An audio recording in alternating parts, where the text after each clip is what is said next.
Hello! Welcome to Ayishitha vlogs. మీరు ఎవరినైనా అడగండి, సీ ఫుడ్‌లో బిర్యానీకి కానీ, పులావ్‌కి కానీ ఏది బావుంటదని అడిగితే ఫస్ట్ చెప్పేది రొయ్యలు. సూపర్ అంతే ఇంకసలు మామూలుగా ఉండదు. పులావ్ వచ్చిన వాళ్ళకైతే అసలు తిరిగే లేదు. రాని వాళ్ళు ఉంటారు కదా! వాళ్ళ కోసమే వీడియో. నేను చేసినట్టు యాజ్ ఇట్ ఈజ్ దింపేయండి. ఎక్సలెంట్ ఉంటది. స్టార్ట్ చేసేద్దామా? ఇదైతే అందరికీ తెలిసిందే. ఫస్ట్ 1 అవర్ ముందు బాస్మతి రైస్ నానబెట్టుకోవాలి. నేనైతే 3 గ్లాసెస్ నాకొచ్చింది 650 గ్రామ్స్ రైస్. నేను కడిగేసుకొని నానబెట్టేసుకున్నాను స్టార్ట్ చేసే ముందే. నేను రీసెంట్‌గా ఒకరి దగ్గర చూసాను. జస్ట్ 10 మినిట్స్ ముందే నానబెడుతున్నారు. అలా చేయొద్దు. ఇదైతే 1 అవర్ ముందు డెఫినిట్‌గా నానబెట్టవలసిందే. నేను 1 కేజీ ప్రాన్స్ తీసుకున్నాను.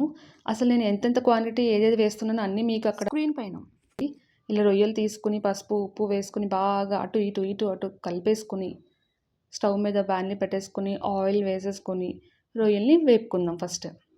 ఆయిల్ కొంచెం ఎక్కువ వేసుకున్నా పర్వాలేదు. ఇలా ఆయిల్ వేడైన తర్వాత నేను రొయ్యలన్నీ ఒకటేసారి వేసేసుకున్నాను.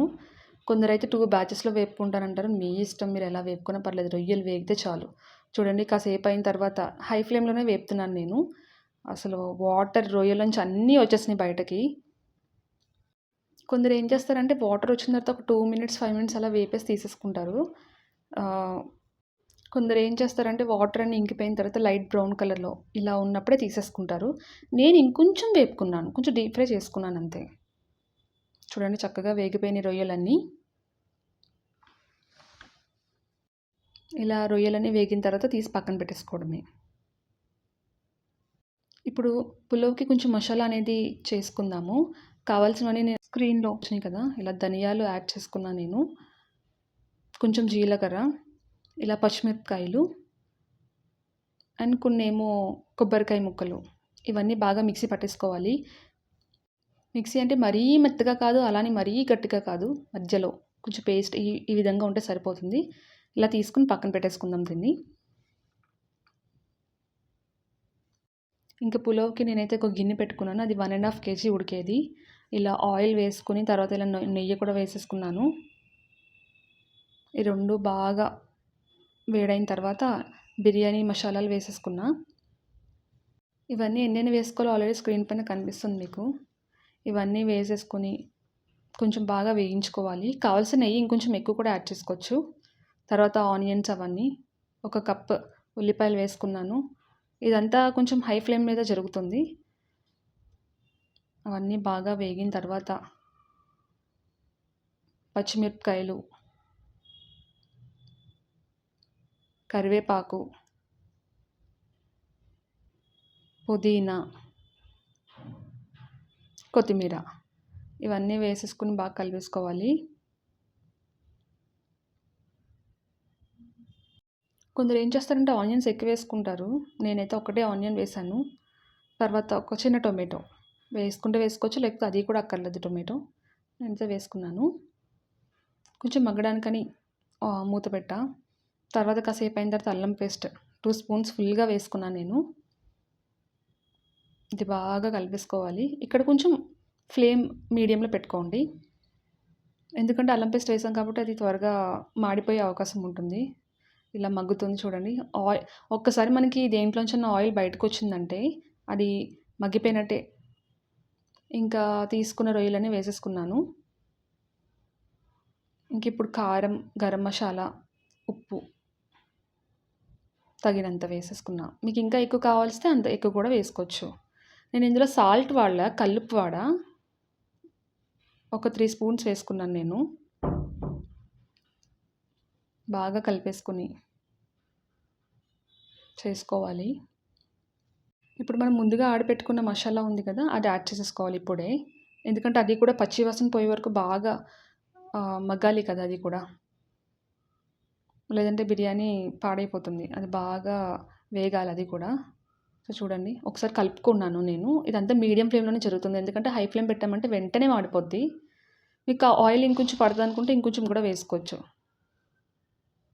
చూడండి కొంచెం కింద అడుగంటినట్టుంది. నేను కలిపేసుకున్నాను. ఇప్పుడు వాటర్ వేసేసుకుంటున్నా. నాకు 3 గ్లాసెస్ రైస్ వచ్చింది కాబట్టి నేను 6 గ్లాసెస్ వాటర్ వేసుకుంటున్నాను. మీరు ఇప్పుడు 1 గ్లాస్ తీసుకుంటే 2 గ్లాసెస్ వాటర్ వేసుకుంటే సరిపోతుంది. కానీ 1 అవర్ ముందుగా నానబెట్టుకోవాలి బియ్యం మాత్రము. ఇలా వాటర్ వేసుకున్న తర్వాత కొంచెం షాయి జీరా, అజినమోటో అదే టేస్టింగ్ సాల్ట్ అంటారు కదా అది కొంచెం యాడ్ చేసుకున్నా. ఇలా యాడ్ చేసుకున్న తర్వాత ఒకసారి కలిపేసుకొని మూత పెట్టేసుకోండి. ఇప్పుడు మాత్రం ఫ్లేమ్ పెంచేసుకోండి, హై ఫ్లేమ్లోనే పెట్టుకోండి. ఒక 5 మినిట్స్ హై ఫ్లేమ్లో పెట్టుకున్న తర్వాత చూడండి పొగలు వచ్చేస్తున్నాయి మొత్తం. చాలా బాగా వాటర్ అనేవి మరుగుతున్నాయి. ఈ టైంలో సాల్ట్ చూసుకోవాలి. నేను వేసిన సాల్ట్ సరిపోయిందా లేదా అంటే రైస్ వేస్తాం కదా మళ్ళీ రైస్కి పట్టదు. నేను సాల్ట్ చూసుకుంటున్నాను, నాకైతే సరిపోయినట్టుంది. ముందుగా కడిగి పెట్టుకున్న రైస్ అయితే ఇందులో వేసేసుకుంటున్నా. వాటర్ అన్నీ వంపేయాలి. వాటర్ అన్నీ వంపేసిన తర్వాత ఓన్లీ రైస్ ఒకటే వేయాలి, లేదంటే వాటర్ కూడా పడుతుంది అందులో. మనం ఆల్రెడీ ఎగ్జాక్ట్గా వేసుకున్నాం కదా వాటర్.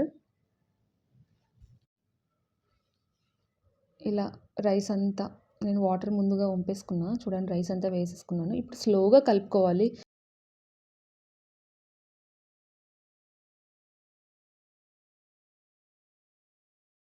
స్లోగా కింద నుంచి కాకుండా జస్ట్ అటు ఇటు ఒకసారి అనేసి మూత పెట్టేసుకోవడమే. ఇది ఇప్పుడు లో ఫ్లేమ్లో పెట్టుకొని మూత ఒక 10 మినిట్స్ అని ఉంచండి. దానిపైన ఏదైనా బరువు పెట్టారంటే స్టీమ్ బయటకు వెళ్ళదు. ఇప్పుడు చూడండి ఓపెన్ చేస్తున్నాను.